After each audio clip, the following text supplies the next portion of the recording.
Dios te bendiga en este lunes 18 de mayo de 2020. Quiero titular este devocional para empezar esta semana bendecida. Solo Dios es el que te defiende. Solo Dios es el que te defiende. Algunas veces debemos cosechar los tristes resultados de nuestras malas decisiones, o vivimos diversas pruebas de nuestra fe, o sencillamente aparecen obstáculos que debemos superar en el camino. En aquellos tiempos pueden levantarse voces que juzgan, otros que murmuran, y la persona misma pueden considerar que Dios le está castigando. En realidad lo que debemos hacer es acudir a Cristo, pues Él es nuestro refugio y fortaleza. Muchas personas a veces no entienden por qué le pasa esto, por qué le pasa aquello. Y Él no solo nos va a salvar del problema, sino que levanta nuestra cabeza encima de todo caos y de todo problema. Cada devocional que viene del corazón de Dios, alimento para nuestro espíritu. Yo le llamo alimento para las águilas. Y quiero decirte, no es por grabar un devocional más, no es para llenar un espacio en las redes. Tenemos testimonio y testimonio porque cada día más se están expandiendo, estamos creciendo, estamos tocando vida.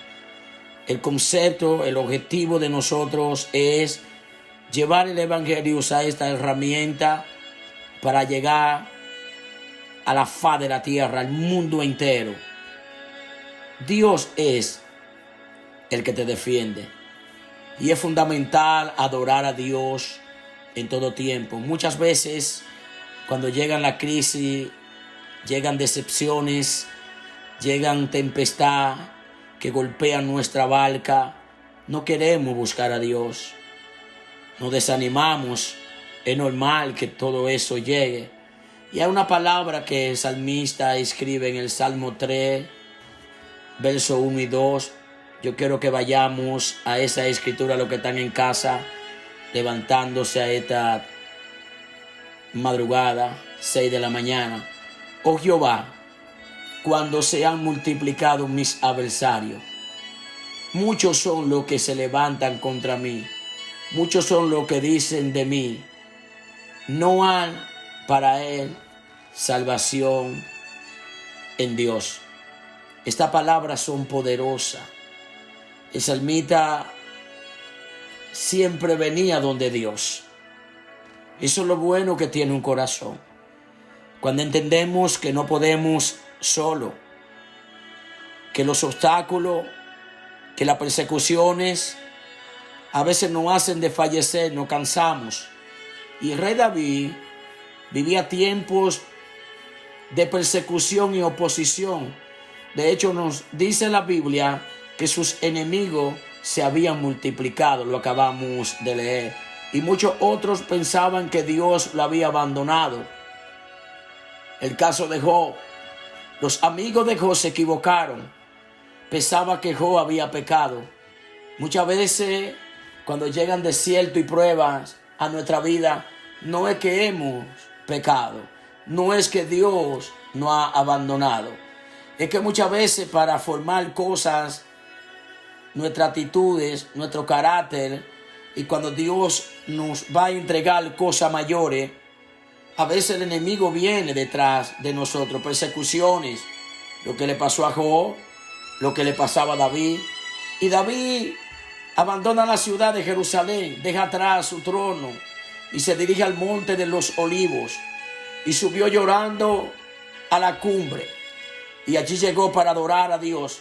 Nos dice el pasaje paralelo, en 2 de Samuel 15:30, el encabezado de este salmo, del Salmo 3, nos dice el Salmo de David, cuando huía de delante de Absalón su hijo. Así que esta batalla era diferente a todas las otras. Muchos de sus compañeros, amigos y soldados ahora eran enemigos. ¡Ja! Solamente pensamos que a nosotros, que la gente se nos voltea. A veces tú tienes años dándole comida a alguien, lo tienes en el techo de tu casa, le resolviste los problemas, le diste la mano, usaron tu propia ropa, se acostaron en tu propia cama, le quitaste el hambre, le firmaste un documento y al final todos se te voltearon y te dieron la espalda y dijeron que tú tenías la culpa y que el malo era usted.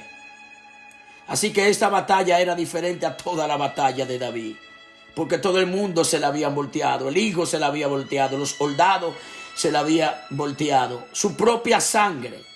Entonces Absalón dirige una rebelión contra el rey, su padre David. El rey decide no enfrentar a su propio hijo.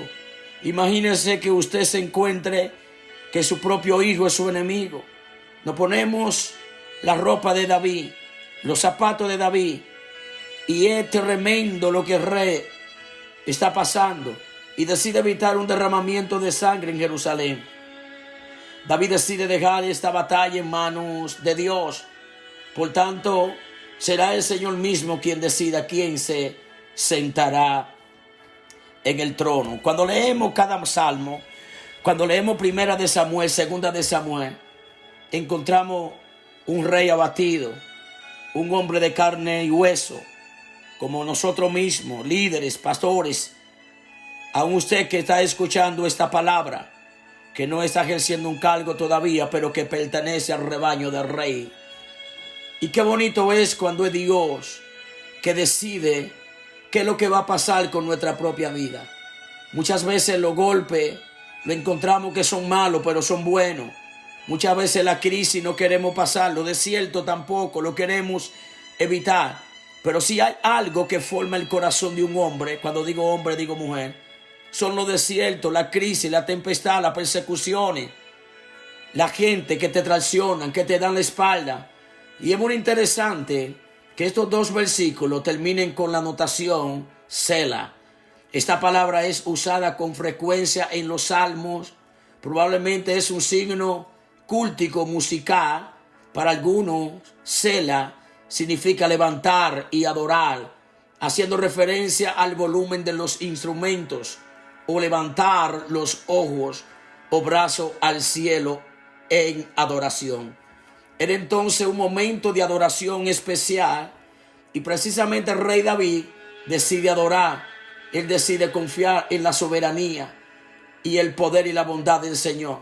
La situación era muy difícil, pero el rey adora al Señor confiando que Él dará el mejor fin a dicha situación. Eso es lo que tenemos que hacer en nuestra vida. Cuando nos sentimos acorralados, cuando sentimos que no hay respuesta de Dios, que Dios está distante, que Dios está callado, que hay algo que nos duele, que nos está afectando en nuestra vida. Y es Dios quien tiene la última palabra.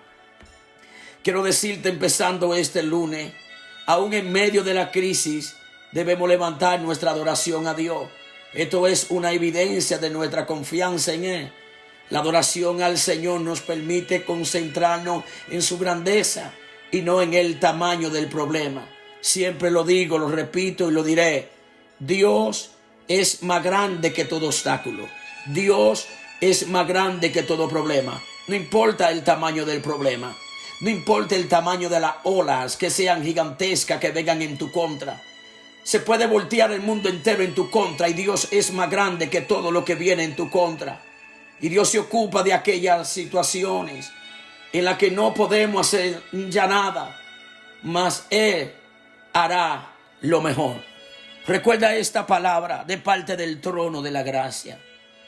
Dios hará lo mejor para vencer todo lo que ha venido en nuestra contra. David se encontraba abatido, su alma estaba triste, su propio hijo, su soldado, su guerrero, todo el mundo en su contra.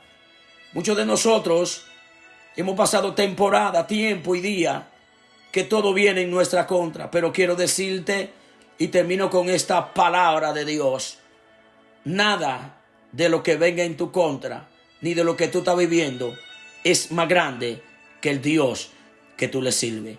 Dios te bendiga en ese día. Te saludan los pastores Giovanni Sondi Ramírez. Envíale este devocional a alguien que tú conoces que está pasando por esta misma situación. Dios te bendiga.